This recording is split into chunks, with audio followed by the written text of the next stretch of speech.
Hydraulic connections. From this point on in the training module, the following manifolds, brackets, wiring, safety guarding, etc. are presented in no particular order, but do pay attention to detail. In most cases, the hydraulic hoses, pneumatic lines, lubrication lines, and electrical wiring should be installed after all other components are installed, but before the safety guarding is put in place. It is very important to note that all hoses and manifold connections will have caps, plugs, and seal plates, as well as plastic bags tie-wrapped around the ends of the hoses.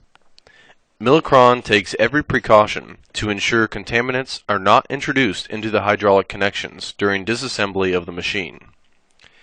It is essential that the rigger also takes every precaution to prevent dirt and debris from being introduced into the hydraulic connections during assembly. Before making any connections, make sure there are no caps or plugs in the hose or its connection points. Failure to remove these caps or plugs may cause hydraulic failure, resulting in machine damage. Possible personal injury could occur. When the machine is disassembled, a numbered tag is attached to the end of each hose or tube that is disconnected.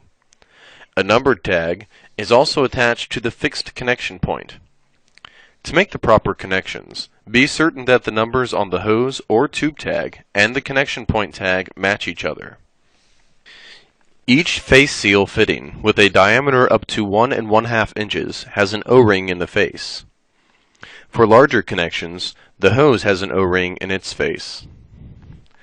These O-rings could fall out or be damaged during shipment.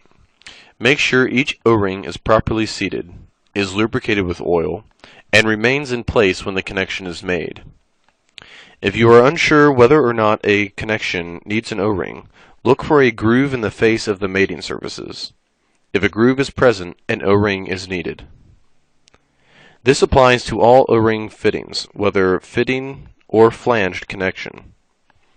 Nicks, scratches, and other imperfections in the sealing surfaces of the mating parts can create leak paths.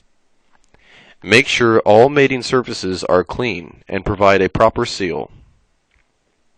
Position all hoses to prevent interference with other machine components. All hydraulic connections must be torqued and marked. This applies to fittings and flange bolts.